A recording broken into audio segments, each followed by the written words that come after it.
I want to talk today about the playbook that a narcissist uses in relationships.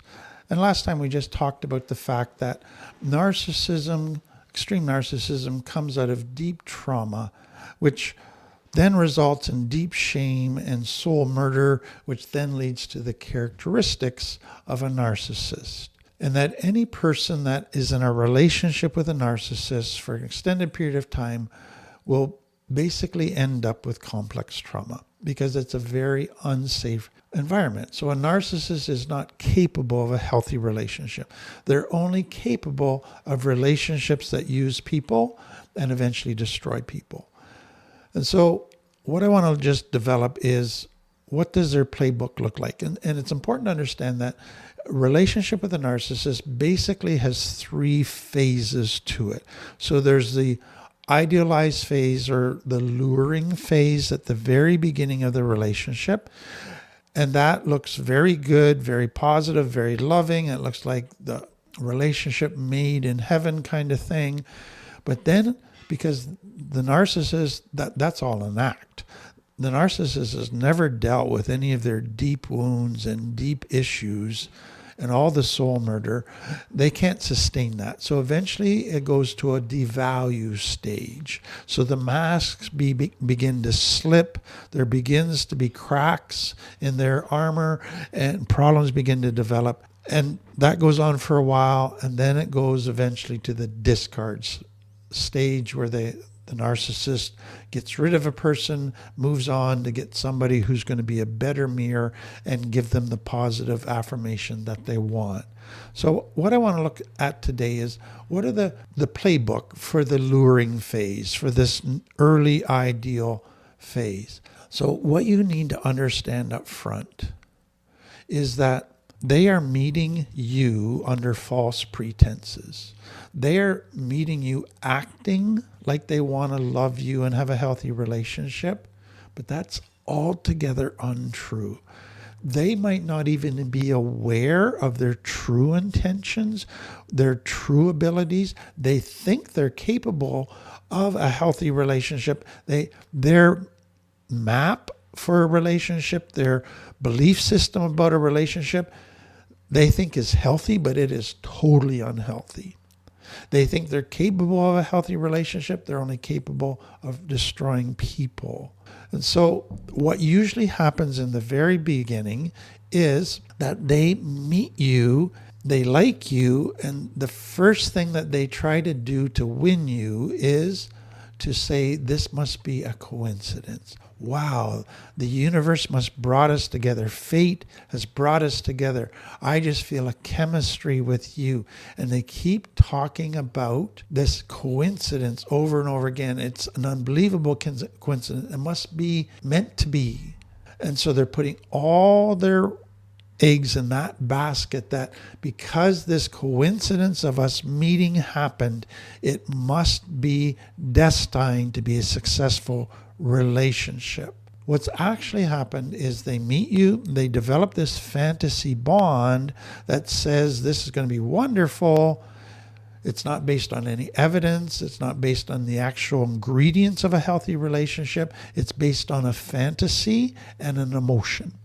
And now they got to try to convince you that's the right thing, so they play the coincident fate card. But if you think of that, I've met thousands of people by coincidence. Doesn't mean that I should have a relationship with them or it's going to work. What makes a relationship work is not that we met by some coincidence or that somehow this was the universe planned it. It's that you have the ingredients of a healthy relationship. And that takes two people working at being healthy, working through problems to create the foundation stones of a healthy relationship, to maintain the healthy dynamics of a relationship. That's the only way a relationship works. It has nothing to do with whether coincidence brought you together. Now, I need to say this up front. Narcissists have a type. They are attracted to certain people. They are attracted to people who have deep shame, people that don't even realize they have deep shame. Some do. Some are very needy. Some are very broken. Some are in all kinds of problems. They're in jail. They're in addiction. Their life is falling apart. They love coming in and rescuing people like that. But some are people who are very successful, who have all the external accoutrements of success, money, possessions, position, power. They are attracted to people like that who will be a trophy on their arm. But the thing is, they're attracted to people with shame. And so what we saw last time is that narcissists have deep shame. They're attracted to people with deep shame. They're also attracted to people who have been taught, raised to forgive no matter what. That forgiveness means forgive and forget. Forgiveness means let them back into your life and trust them again and don't have any boundaries or consequences with them. They are attracted to people with that belief system. They sense people with that belief system.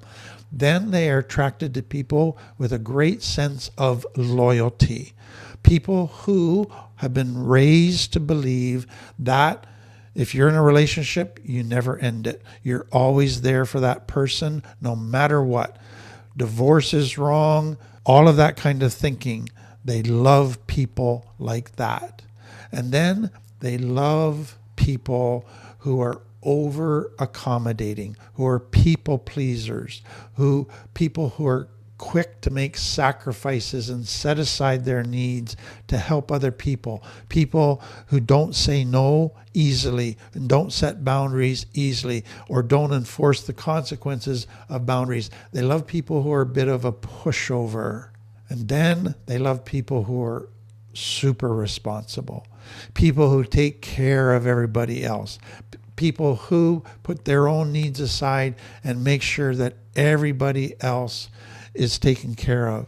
People that once they make a commitment to somebody, they will continue to stand by that person, take care of that person, even if that person is sick and destroying themselves and should be let go. That person will continue to try to take care of them. That person will stay in unsafe situations because they made a commitment. They love people like that. And then they love people who validate them, who are a mirror or an echo of how wonderful they are, how much they're appreciated, how much they're respected. So that's the type that a narcissist has. So let me give you two main parts of the luring phase, their playbook. Number one is mirroring. What that means is they reflect back to you common interests. So in a healthy way, we all do that in relationships. So you meet somebody, you are exploring or looking for, do we have anything in common? If you do, you validate, oh, you like hockey, I like hockey too. And then you expand on it. Let's talk about hockey. That's normal. But a narcissist, what they do is they want to mirror you identically, become a clone of you. So if you like country and Western music and they don't, they will say they like country and Western music. Then they will go and that week research country and Western music constantly and come back with all kinds of trivia about country and Western music, play it constantly. And so they will do that in area after area. And what they are trying to do is say, we have identical interests to each other. That must prove that we're meant for each other. That makes me even more attracted to you, and it should make you more attracted to me. So that's their way of thinking. Then they go from that mirroring to love bombing. And love bombing is they inundate you with gifts, with wonderful statements, validating statements, with cards, flowers, phone calls, texts, emails that praise you, that tell you how much they miss you. They are prince or princess, charming, but they are portraying a version of themselves that is not real. So this is known not just as love bombing, but as the grooming process. And what we mean by the grooming process is the whole purpose of the love bombing is to gain your trust. It's to break down your natural cautions and get you to let them in and trust them. And so they want to speed it up. They want you to trust them and let them in quickly, and their goal is to control you. And so they intensify to do this quickly, love bombing, overwhelming you with all this wonderful things. They're trying to get their hooks in you. So again, let me just make a distinction before I describe love bombing, and that is there is healthy wooing in the dating. That, yeah, you have flowers and gifts, lots of little extra kindnesses, but what's important to understand that in healthy wooing, once the relationship, there's a commitment made, so we're moving in together, we're committed, we're going to get married, those things continue to happen. Maybe not as frequently as in the dating, but they still are part of the relationship. Not so with the narcissist. Once they feel your commitment and that they have control, the love bombing stops. It only starts up again if you threaten to leave. So there's a definite difference. So here's what they do for love bombing. Excessive compliments and flattery. So constant praise, like you're the most amazing person I've ever met. No one understands me like you do. And they say that very early in the relationship. And you hardly know each other. So that's partly over the top declarations. I love you. You're my soulmate. And again, they've only known you for a few days or weeks, and they're already saying these over-the-top declarations. And then they make future promises. They start talking about marriage and providing kids and a big house and big plans for you. And again, it's premature. You hardly know them. And then they heap you with lavish, expensive, extravagant gifts early on in the relationship. Expensive jewelry, vacations, and then constant attention and contact, nonstop texting, calling, messaging. And they're trying to say they're doing it because they love you so much. It's not the case at all. It's trying to gain control over you. They will drop everything they're doing to spend time with you. So what they're doing in the love bombing is they're trying to make you feel that you're the center of their universe. You're the sun in the universe and they're revolving around you. But the whole goal is so that you will make them the sun in your universe so they can control everything. And then grand gestures, public displays of affections, surprise visits, elaborate dates, just to impress you like crazy, to overwhelm you with, wow, this is an impressive person. And then they create the illusion of urgency. So it's like, we're meant to be, so let's not waste time dating. Let's move in together. And so they're starting to put pressure on you to speed up the intimacy process. And then there's excessive physical affection. Lots of hugs and touches, sexual advances, all trying to create the sense that you're really close and connected. And then they rush intimacy. So they begin to talk about moving in. They want sex all the time. Sex becomes a big part of what you realize they just want more and more of. And then there's public praise, social media showcases. So they're tagging you on Facebook and Instagram and lots of romantic posts. They're announcing their love on Facebook to you very early on. And they claim that you boost their self-image, that you make their life complete. And then they use isolation and try to say that it's a form of love, that I just want you all to myself. We don't need all these other people. They're just getting in the way of our relationship. Let's just spend more time together because I love you so much. So they begin to cut off your relationship with family and friends, saying it's because they want just more time with you. And then when they're with you in the love bombing phase, they just are the best listeners in the world. They offer amazing emotional support. They're charming, they're funny, they're thoughtful, they're sweet, they're upbeat. But then what I want you to be aware of is, and you can check this, is that often you begin to realize there's cyber stalking happen. They're tracking your texts. They're putting things into your phone to know where you're at all the time. They want to read your text. They want to see who called you. There's that constant cyber stalking. So that's the love bombing phase. So what are some of the signs that a person is not just wooing you, but is love bombing you? Number one, they do not fully respect your boundaries. Now, I have to say this carefully. They say they respect your boundaries. They look initially like they respect your boundaries. You set a boundary, initially they will do it. But then what you find is they try to find ways to wiggle around your boundary so they can do what they want.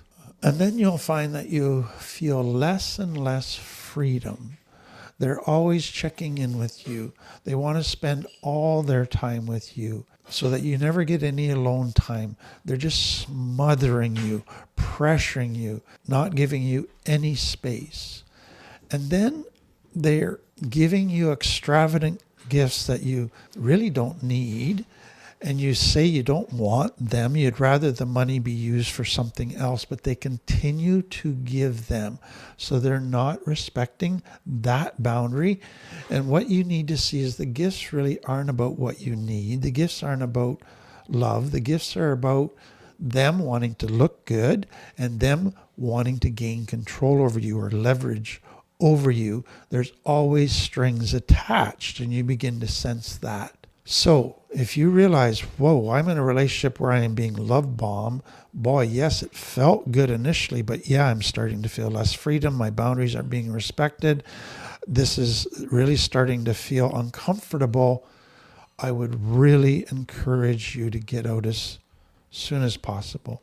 The longer you stay in it, the more their tentacles get into you, and often the harder to get out. So the sooner you can end it, the better. And that's partly because there's one final thing that they are doing in this love bombing phase. They are very subtly beginning a gaslighting process.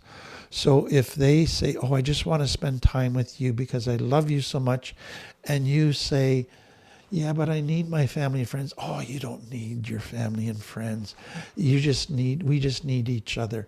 That's gaslighting. They're getting you to doubt your own belief, your own gut, your own perception of things. If you're say to them, hey, I don't want these gifts. They feel unnecessary. They're not really what I want. Yeah, but they are what you want. They're because I love you. This is a wonderful thing. That's a gaslighting process. And the goal of gaslighting is to gradually get you to doubt your beliefs, to doubt your guts, to isolate you from anybody else's opinion that would strengthen your gut and your beliefs, to get you to only believe their perception of stuff so that they gain power over your thinking, over you totally, and they get you to doubt yourself 100%. That's the goal. And it starts subtly in the love bombing stage. So that's the playbook in the luring phase. I hope that helps you. And if you find yourself in it, please take steps to get yourself out. The narcissist is a person not just that has these characteristics, but it's the core issue is there's this deep shame due to trauma, that they're inferior, not good enough, not lovable. And so because of that, they have shut down all kinds of internal systems that make us human and that make it possible to have healthy relationships. But then they try to compensate. So they have all this deep shame, but instead of facing it, they deny it. And instead of finding healing internally, they try to solve it externally by creating an image, by getting others to validate them, to adore them, by feeling superior to others, by putting others down. All of their attempts to solve or heal their core issue appear to work to them, but they don't actually work. They create this ongoing emptiness inside.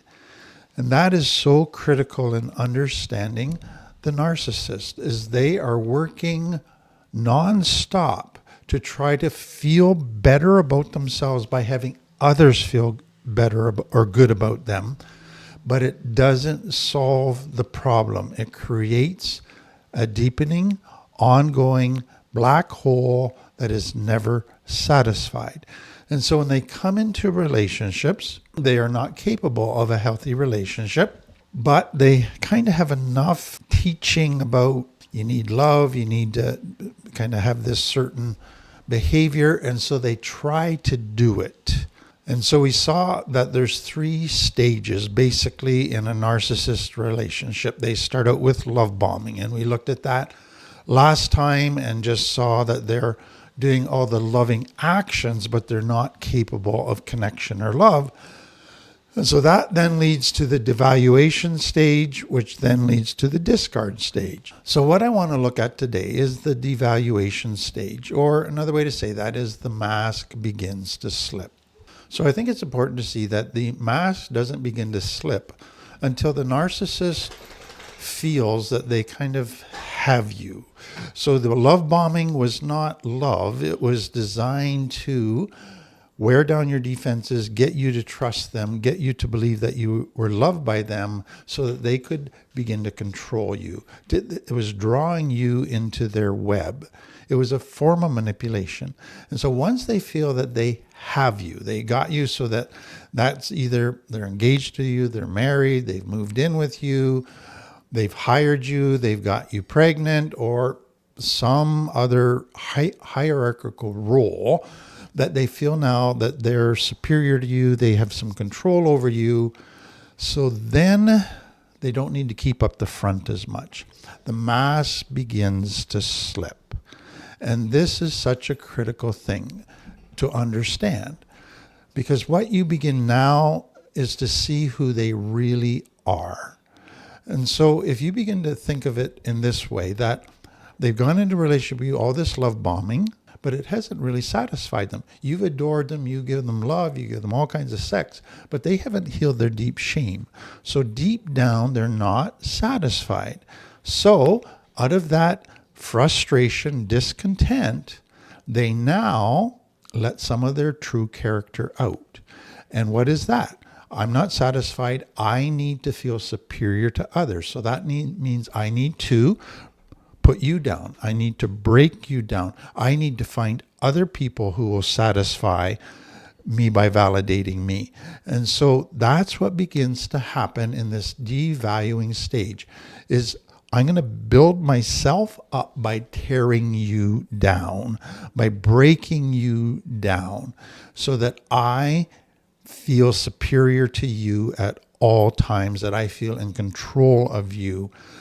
That's what's happening in this stage.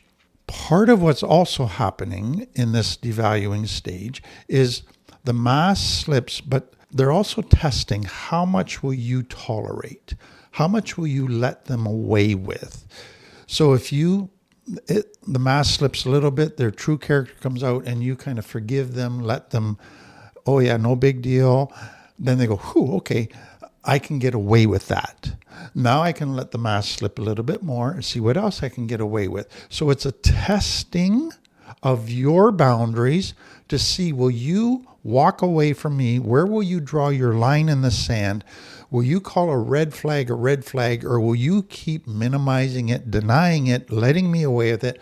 Because if you will, I will just keep on going until you see the full extent of my character. And so it really plays on the person's own shame, their own fear of abandonment, their own desire to be loved, that they're willing to put up with abuse in order to get a few crumbs of love. So that's part of what the narcissist is testing at this time. It can get to the point where it's almost like a cat with a mouse. The cat's in control. The mouse now is just a toy, a game, and they're going to paw it, they're going to play with it, they're going to be cruel to it, because they're in total control now. The mouse can't get away. They don't care about the mouse. They just want to exert their power. And so that is all part of what is going on in this devalue stage. So what I want you to realize, if you're the victim of this, is that now you are in a complex trauma world. You are walking on eggshells. You don't want to set them off. You don't want them to go to cruelty, to lashing out at you, to threatening you, to putting you down, to being angry. And so you walk on eggshells trying to keep them happy, trying not to trigger them in any way. And that's complex trauma. But more is happening here. Because of shame in both parties, the narcissist and the victim, both have a fear of abandonment. And so there's this devaluation happening.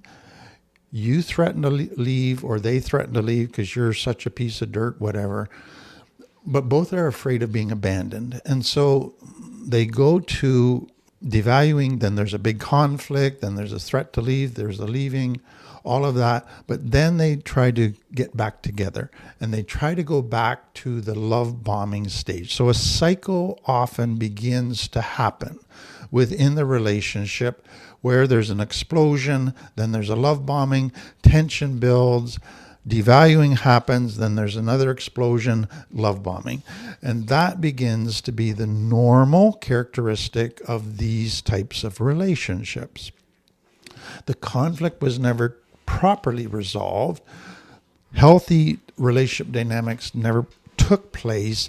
It was all dependent on the love bombing and then the suppressing of all the tension and the problems, the denial, until it couldn't be handled anymore. So what I want to just focus on today is, what methods does a narcissist use to devalue you, to put you down? And what I want to say up front is, this has absolutely nothing to do with you. What they say and do doesn't tell the truth about you. I need to say that because for many people, they are afraid it is the truth about them. They're believing the narcissist, but it is not the truth about you. It's all about the narcissist needing to feel superior and therefore distorting things, telling lies, not accepting responsibility, blaming, all of that in order to feel superior, and you are the victim of their own broken, unhealed wounds. So the first method is they'll withdraw affection from you. So all of a sudden they become cold, distant, indifferent after you're used to them being affectionate. And so all of a sudden, is it me? Have I done something wrong? That's what they want you to think. So they use affection now as a reward if you do what they want, or as a punishment if you don't do what they want. They're training you like a dog that you are going to respond to your desire for them to show affection to you. So you're going to do what they want in order to get affection.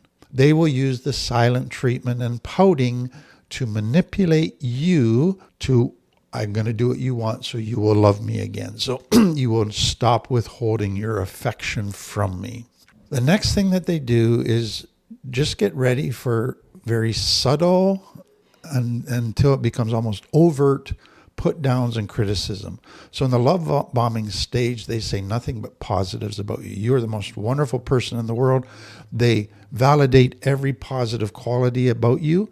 Now they start to put you down. They take shots at you. They make jokes about you at your expense, sarcastically. So they're using humor as a way to put you down. They give you backhanded compliments. You look good for your age. So it sounds like a compliment, but it's really a shot. And then they compare you to others, and you always come out on the negative end. They will start flirting with others in front of you as a way of saying, see, you're not that hot. I could have whatever person I wanted. There's a lot better people than you. Or they will one-up you in front of others. So you tell a story, then they got to tell a better story so that they look better than you do in front of others. And then they start just hints, little shots, put downs about your weight, about your intelligence, about your sexual performance, about how you clean the house, about how you cook, on and on and on. Every quality about you that you have any insecurity about, they will start to chip away at it. Then they will have increased bouts of rage, sometimes with abuse. Often just starts with verbal abuse, but it can go emotional abuse, even physical, sexual, financial abuse.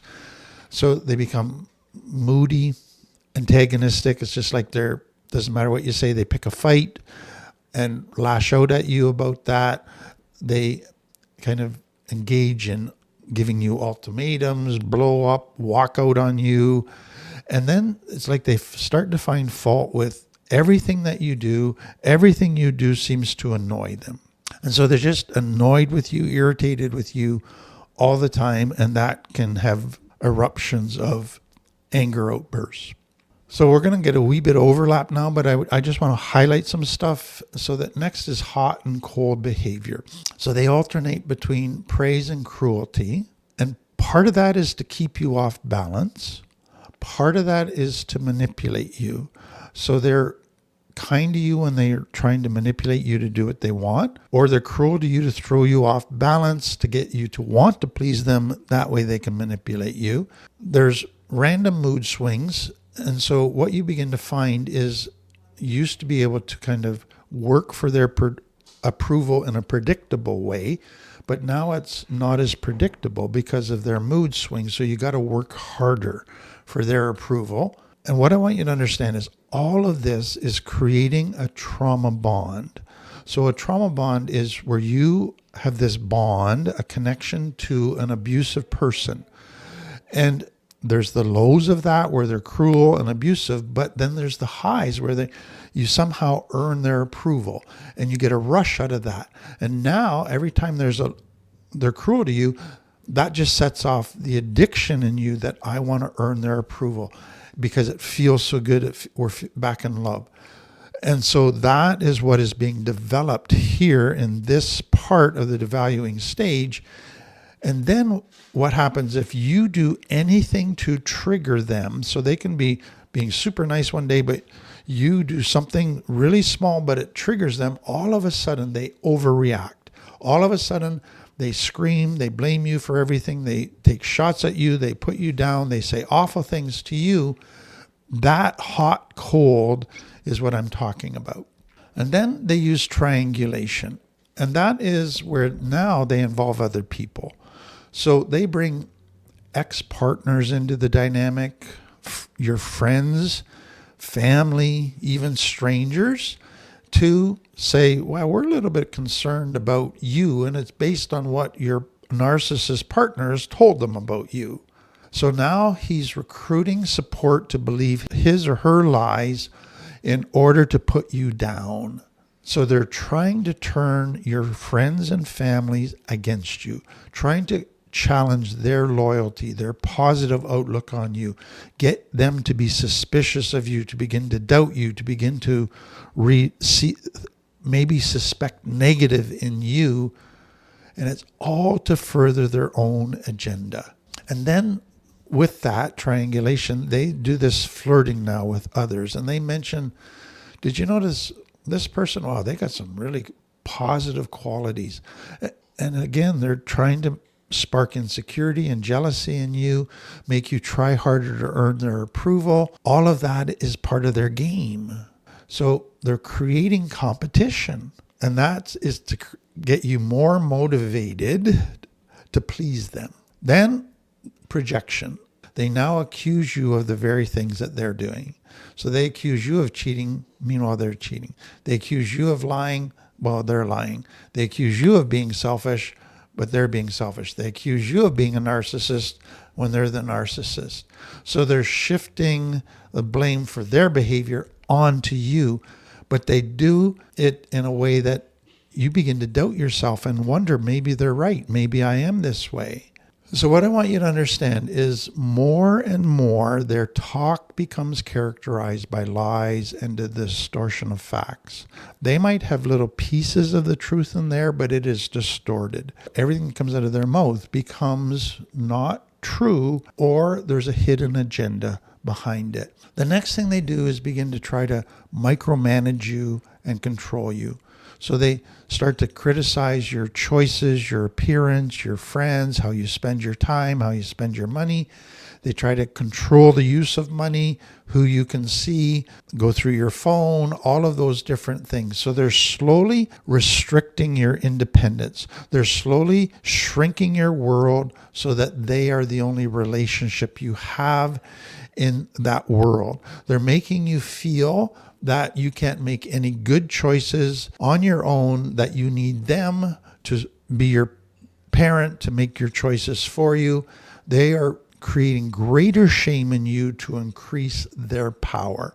They are cutting you off from all healthy connections to make themselves the only connection in an unhealthy way. And then there's a lot of blame shifting and scapegoating.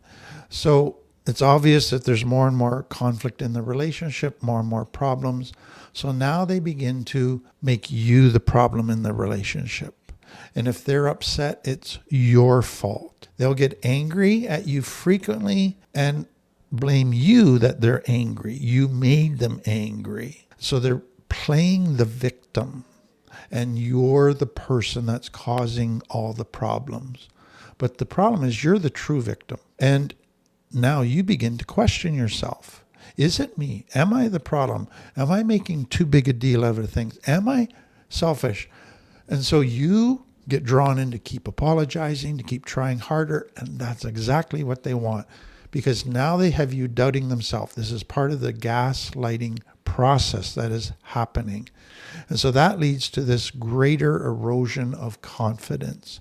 They undermine your accomplishments, minimize your achievements, question your abilities, find fault with everything you do, so that you gradually are losing confidence. So what you can see is through this gaslighting process, they are tearing you down so that your shame is getting bigger and deeper.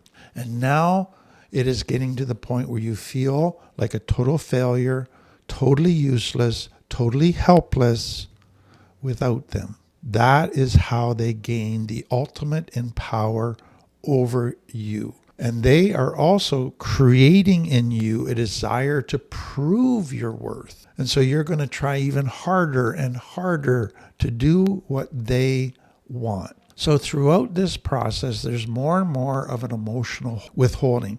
Now, it's important to understand that a narcissist has never been able to have secure attachment, healthy connection with anybody. They are emotionally unavailable people. But in the love bombing, they act like they're emotionally available, but they're really not. But now that comes out more and more. And so now it goes even into they refuse to communicate with you about stuff, honestly. If they communicate, it's to manipulate you. It's to play games in your head and gain power over you. They now use words not to communicate honestly, but to manipulate. Now they withhold with approval, empathy, intimacy, and they leave you starved for connection. And that, because they've cut off everybody else in your life, strengthens the trauma bond. Now you want to connect back with them. And you think, if I only try hard enough, if I only be what they want me to be, we can connect again like we were in the love bombing stage. And again, it's a cruel form of manipulation. And the ultimate in this emotional withholding is you're not meeting my needs. You're just not there for me. I think maybe I'm going to start having to look for somebody else. And they put that threat into your mind. So hopefully you see that all of this is one big gaslighting maneuver. What they say, what they do, how they treat you, the shots, the withholding of love and affection not being there for you, the projection, the scapegoating, the blaming, they're wearing you down, getting you to doubt yourself, getting you to doubt your perception, getting you to doubt your gut, getting you to doubt your thinking, your abilities. It is a total dismantling of you, a tearing down of you, so that you doubt yourself 100% and give them 100% control. Now, I need to say it's usually pointless to confront a narcissist and try to prove to them with facts that you are worthwhile, that you love them, that all of those things. They're not interested in facts. That is not the issue. They're not interested in looking at their bad behavior. That is not the issue. They are only interested in putting you down, and they will use every lie and distortion possible without any conscience in order to do that. And so to try to argue with them rationally is pointless. They're going to take what you say, twist it, and try to use it against you. And all of this devaluation stage, as the mask slips, some have called death by 1,000 cuts. Because as they gain more control, they get more cruel, they get more devaluing of you. It's paper cut, paper cut, paper cut, paper cut. Gradually, it's happening. So what is happening? Beyond that, they're breaking down your self-esteem. They're creating more and more shame. They're destabilizing your reality, your perception of what's real. They're making you dependent on the few crumbs they give you. That's the trauma bond. So all of that is the game in the devaluation, and it's setting it all up for the final stage, which we'll get to next time. So what I want you to understand is, because the narcissist is not willing to look at themselves honestly in the depths of their own shame and find healing within, they're trying to do it on the outside, and all these external mirrors and echoes and the control and feeling superior through their image, they're always running from themselves, and it takes a ton of energy to manage this external world. And they get tired of it. And that's why the mask begins to slip. It's impossible for them to keep it up. And as it slips more and more with you, they just get tired of even trying to get back together, trying to go through this cycle, and it's time to move on. And they can move on without any care at all. So if you're in this stage in a relationship with a narcissist, I hope this helps you, but I hope you will get help. I hope you will reach out to a therapist who understands this and begin to work on the damage that has been done. And what we've seen is that the narcissist is motivated by this deep shame that they try to solve in all the wrong ways by getting an external world and people that will make them feel better about themselves, but really avoiding dealing the internal healing work necessary to heal. And so as they come into relationships, they're incapable of a healthy relationship because they've shut down all the key elements that make healthy relationships possible. They're not able to connect, to love, to have empathy.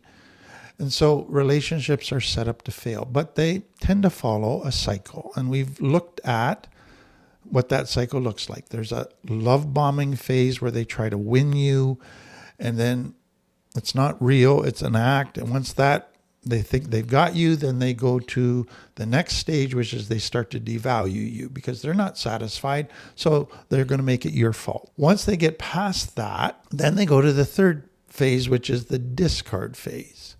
And the discard phase is it's time to get rid of you. But what I want you to see is that with narcissists, there's really two types of discard phases.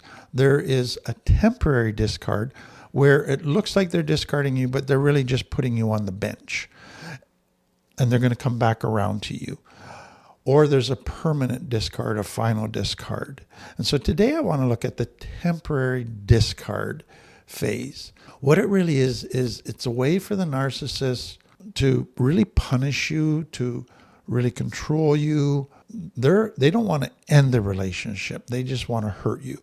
They want to get you to a point of even greater surrender to them, desperation for them, willing to do anything for them. They want you to chase them, to beg them, to prove your loyalty to them. They want to keep you hooked in this trauma bond. And so this is kind of an extreme way of testing you, getting you desperate. But what I want you to understand is for the person who's been this temporary discard, it is traumatic. It surfaces all your deep wounds, all your deep insecurities. It creates a ton of confusion, but it reinforces the trauma bond because you go begging for some crumbs of love, for forgiveness, to do whatever they want. And then if they take you back, you get this huge rush of feeling in love again. We can make this work, but they're not able to make it work. And then they start to devalue you again and then discard you again. So what happens in this temporary discard is they discard you, but then they go to what we call the Hoover stage, like a vacuum, where they're going to try to suck you back in. And we're going to look at that today, all the methods they use for sucking you back in. But this discard phase, so you've been going through the devaluation stage, and then all of a sudden they discard you. So today we're going to look at a temporary discard. But what triggered that? And usually it's you ask them to make a compromise. You ask them to give as much as you give to them. You ask them for a bit of empathy or some honesty or to respect your boundaries. And all of a sudden they get rid of you. So you ask for something healthy. That caused them to want to get rid of you because you're beginning to realize this isn't a healthy relationship. You're beginning to want to move it to a healthy relationship. They don't care about a healthy relationship. They care about controlling you, about power. And so now it's time to get rid of you. If you're the victim of that, it feels like this blindsided blow that leaves you just overwhelmed, confused, feeling guilty, feeling ashamed, filled with grief, filled with longing, filled with a sense of dread about the future. All of that takes the trauma of this relationship to the next level. That's what I want you to begin to see. So it's a very disorienting thing to be temporarily discarded. You don't understand for sure why the narcissist is discarding you when you just wanted a healthy relationship. And then you don't understand if he discarded you, why does the narcissist then want to come back and try again? And that gives you hope. And then you begin to see there's a repeat in a pattern here, and you don't know how to break that. You're looking for a solution. And so this is a very disorienting thing. So let me just make a couple comments. I think it's important to understand that a narcissist loves a fight, and they love to push your buttons. That feeds something in them. That gives them an energy. And so when they discard you, that's pushing your buttons. They're really lashing out in anger at you. They're baiting you. They're trying to get you to fight back. They're trying to incite you to shout at them. All of that. They're loving it. But then you come back and beg them to forgive you. You come back and beg them to love you. They're loving that. And so this temporary discard, it's like it takes you to a new level where you do things out of anger or out of longing to be loved. And the narcissist that's exactly what they're wanting. That's feeding that emptiness inside of them. So let me look at some of the hoovering tactics. Things that a narcissist, they've temporarily discarded you. You're not sure if it's permanent discard or temporary discard. You're hurting. You're confused. Part of you says this is done. This is not going to work. Part of you is still thinking maybe there's a way to save this. There's a way to make this work. And now they come in and they try to vacuum you back into the relationship. So here's some of their tactics. They will love bomb you all over again. But it's really important to understand that now the love bombing, we use a new term called dosing.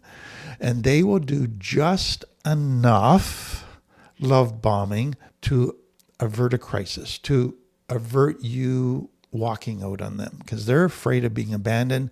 And so they're not going to love bomb you totally like they did in the beginning for months and months. They're going to do it only long enough and just enough, the right dose, to get you to stop being mad at them, to stop insisting that you go for help, whatever. That's part of the game right now. So all of a sudden there's flowers again, affection, false promises, lots of charm, willingness to go to counseling, over-the-top declarations that we just have something, I can't live without you, you're my soulmate, long letters, heartfelt messages, unusually attentive to you, gifts, all kinds of different things. That's going to happen again to hoover you back in. And then fake remorse and empty promises. You're going to hear all kinds of apologies. Their behavior is not going to change in the long run, but they're going to say the right words to make you think they're truly sorry. And they're going to promise to get therapy, to do better, to never hurt you again. And it's going to sound so genuine, but there's no evidence in their behavior. It's words only. So they're going to say enough just to spark hope in you that they're willing to change. But it's all a word manipulation game. Then they're going to do crisis manipulation. So if you leave me, I am going to commit suicide. You're the only one that can save me, that can help me. I realize I'm messed up, so please don't leave me or I'm going to fall apart. Or if you leave me, I'm going to relapse into drugs and alcohol and my life will be ruined. And so they're creating a crisis and presenting you as the only one that can save them, to draw you back in. All of that is they're playing the victim. And so basically goes beyond that to, they've been so misunderstood all their life, so wronged, so abandoned growing up. Are you going to abandon me now? Are you going to be just like my parents and everybody else in my life? And then they're going to start to blame you for a lot of the relationship issues. If you'd only been more sensitive, if you had only been more considerate and giving to me. And it's a gaslighting thing that's beginning to happen again. And then they're going to appeal to your good nature and to your empathy. And that's, I only acted the way I did because I'm such a hurt person. And they're going to tell you these sob stories about stuff that's happened to you to once again get you to feel empathy for them and let them off the hook for their behavior.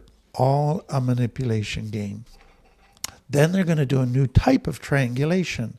So they're going to get friends, family to come and talk to you. Why are you walking out on them? Why are you doing this to this person?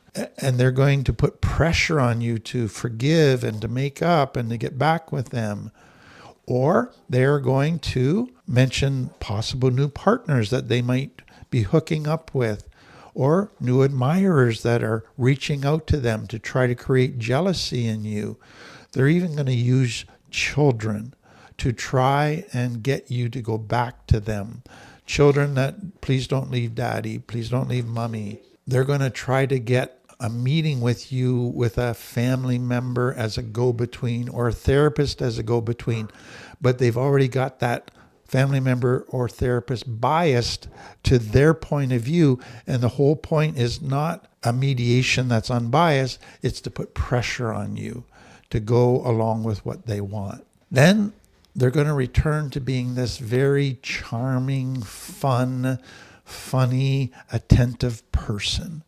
And they're going to remind you of all the good times that you've had. They're going to totally forget the negative stuff. They're going to try to get you back to the fantasy, to the idealized relationship that you had in your mind in the beginning in the love bombing phase. So again, it's a manipulation of history, of the facts, of your relationship, and only focusing on the fake parts that were good. And then they're going to future fake. And they're going to paint a rosy picture of, I'm going to change. This is what our family's going to be like. This is what our relationship's going to be like. And it's a relationship that appears to have no problems, that's very stable, that's full of love. And then if none of those are working, they start to use the guilt and obligation. So you owe it to me for all that I've done for you, all I've put up with you, all that I've given to you financially, how I provided for you. You owe this to me. So they're going to use your shared history, the children, finances as leverage. That's key. It's all about leverage for them. And then they're going to go to, if you leave me, you're not just leaving me, you're abandoning the family. And they're just going to lay the guilt on. And they could use religious stuff. You're divorcing me. You're doing sin, wrong things. Every possible thing to amp up the sense of guilt and that you owe it to them, obligation. Then they can go to anger and intimidation and threats.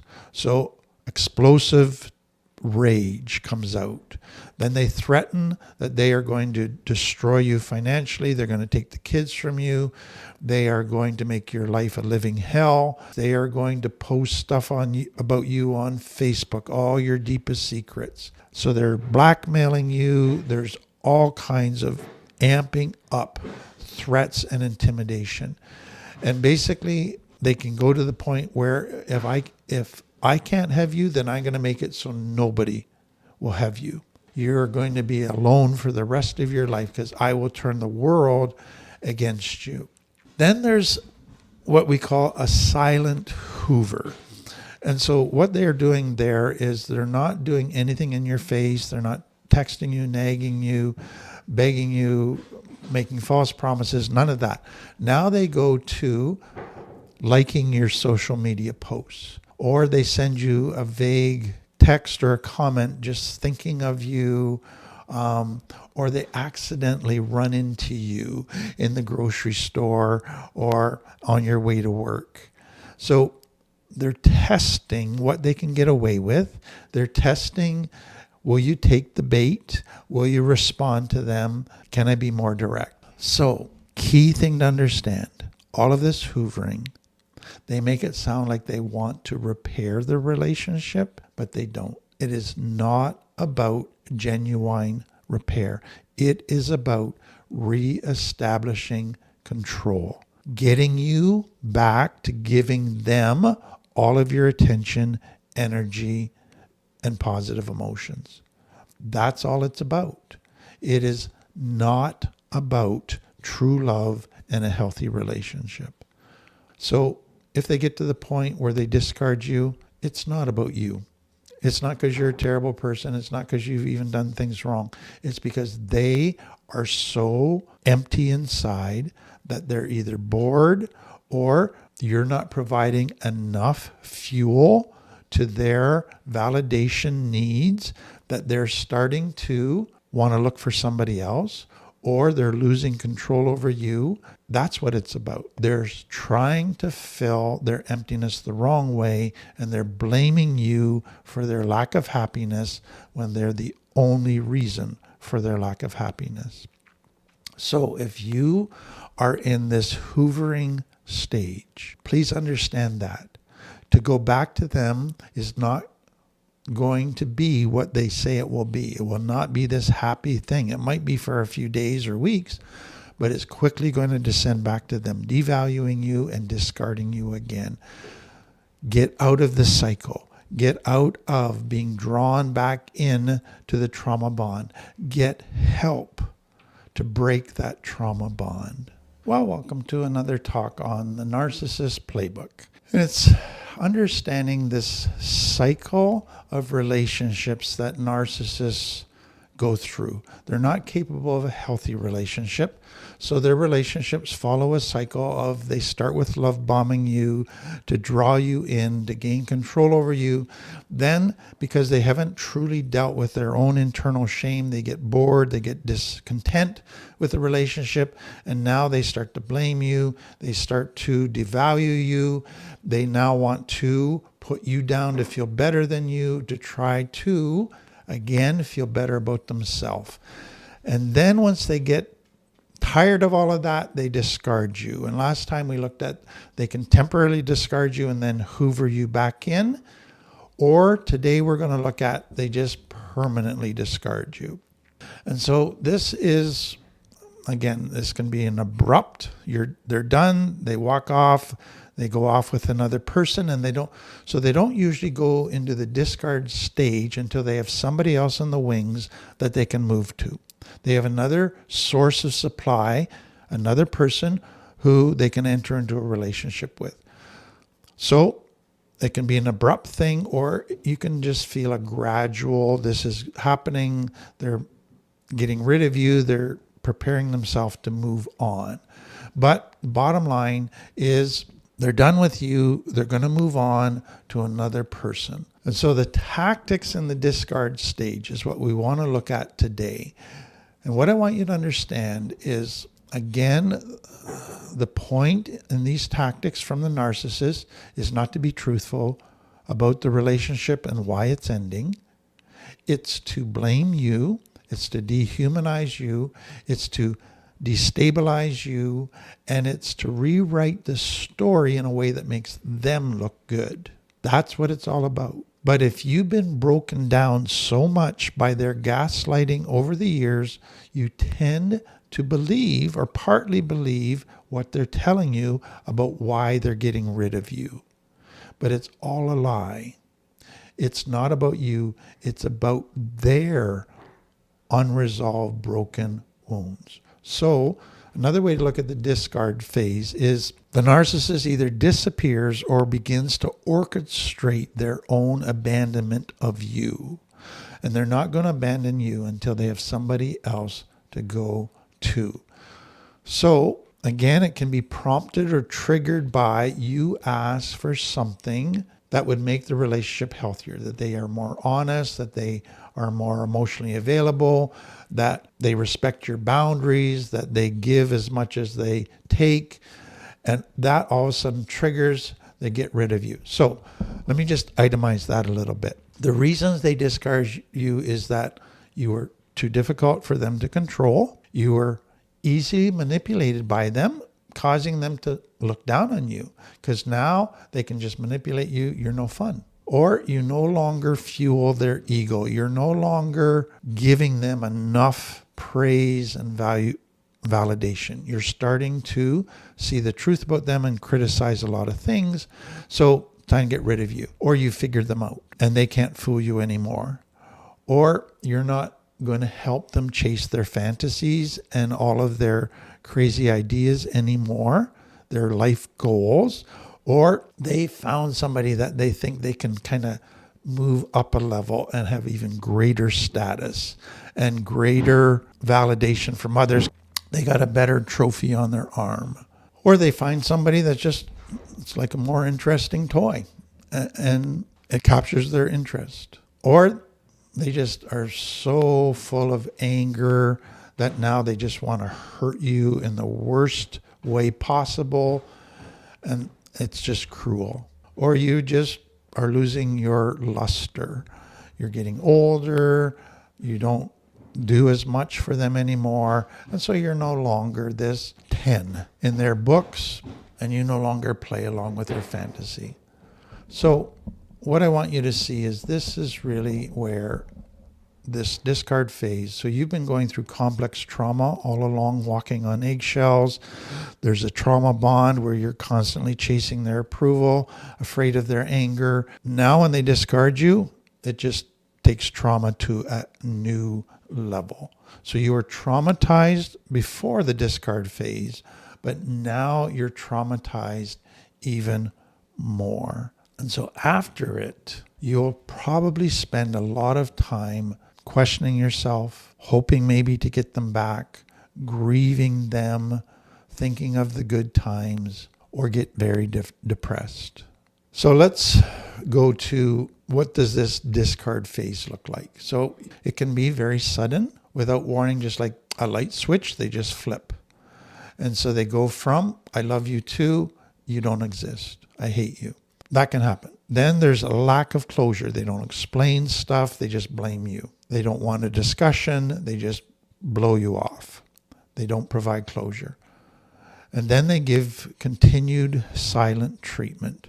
So they refuse to answer questions, they refuse to discuss this, and then you really begin to see there's zero empathy, there's zero compassion for you, there's zero concern about you at all. Then they lined up the next person, their next source of supply, and then they tell their new sources of supply lies about you to make it sound like you were such a terrible person, they had to get out of that relationship. That's why they're going to this new relationship with this new supply. So they really do a smear campaign about you, and they do damage control when you try to say stuff that is the truth about the relationship and about the narcissist.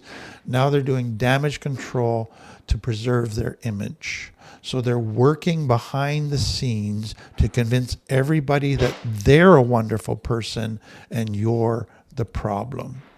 So let me itemize this a bit further. Here's kind of what the discard tactics are. So a sudden coldness and just they ghost you, disconnect from you. So abruptly acting differently as if you don't matter. So they switch off intimacy and affection like a light switch. And they treat you like a stranger, even within a relationship.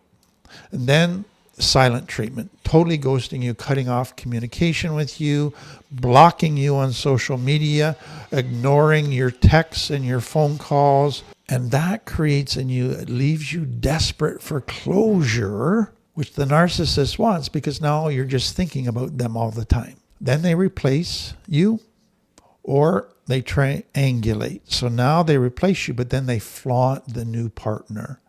They post pictures on social media of their new relationship and how happy they are. And so it's just to make you know that you're discarded and that they are very, very happy without you.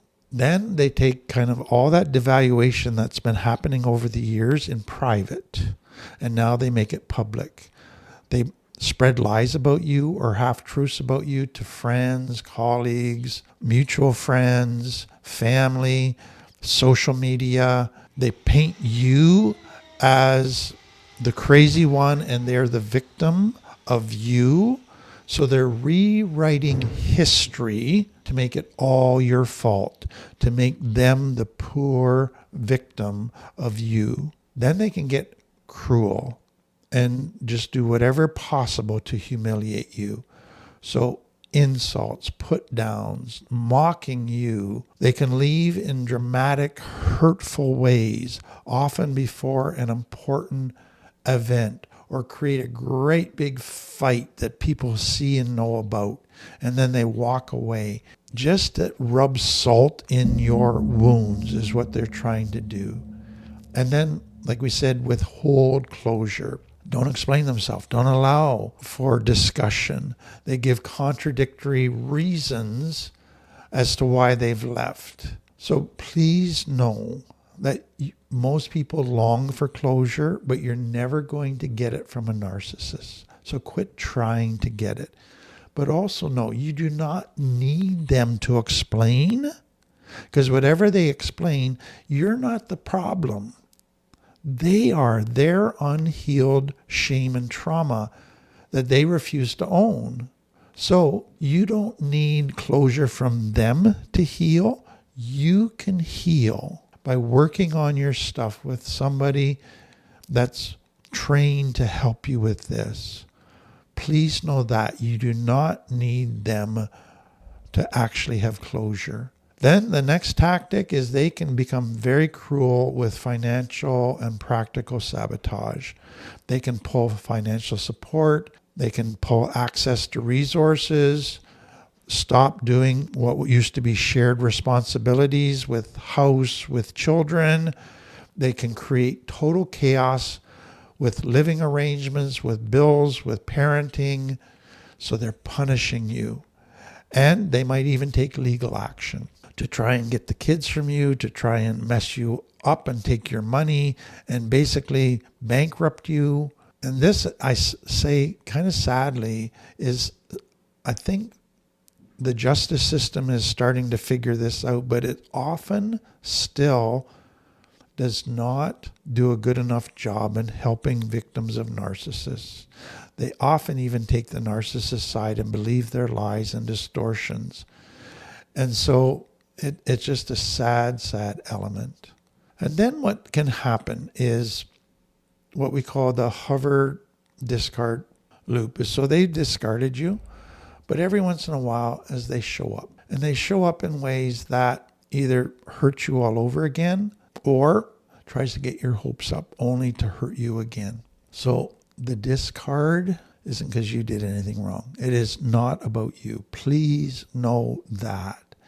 It is all about the narcissist's unhealed wounds and their need for control, their need to feel superior, their need for fresh supply, their unsatisfied black hole that comes out of their deep shame and unhealed wounds that they refuse to own and look at. And they've twisted it all to try to make it look like it's you, but it is not you. So let's say you get to the point where you decide to discard the narcissist.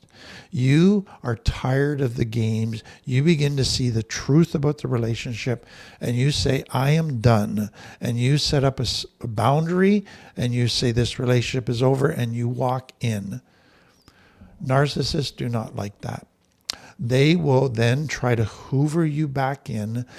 They will do everything to intimidate you, to make you feel guilty, to obligate you, to smear you, to triangulate. They will use every tactic possible so that they don't look like the bad guy, so that they don't lose, so that you come back begging.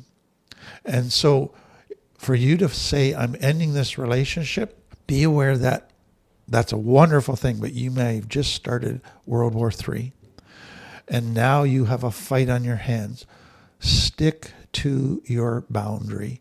Do not listen to their false promises, to their promises to get help. Those are all lies to get you back because they do not want to lose. They do not want to appear to be the bad guy. Be so aware of that. And so they're going to use everything possible. That leads to the next thing. The ideal thing, if you set a boundary and say this is done, is to go no contact. But if you've got kids together, that might not be possible. So go gray rock. And what we mean by gray rock is a gray rock, all rocks are gray. So a gray rock is a rock that doesn't stand out. A gray rock is a rock that's all like the others. So don't go into conversations. Don't react to their bait. Don't meet with them. Don't do anything out of what you have to do in the most simplest terms to administrate the children, the house, whatever. Anything beyond that, they will use against you. And so there's a number of people that are wonderful in helping people at this stage. Rebecca Zung is good. Vanessa Reiser is good in helping people learn how to end the relationship, how to gain leverage over the narcissist, how to gray rock the narcissist. But I encourage everybody that if you begin to see this pattern and the true colors of a narcissist, begin to plan how to end it. You might not be able to do it right away because you got to kind of line up some financial stuff, a place to live, job stuff, whatever. But please work towards that and then get help for yourself. So again, I just hope this helps you. This is such a scary, traumatic thing to be part of. The damage done to you and the children can be so great, but you can get out of this. You can heal.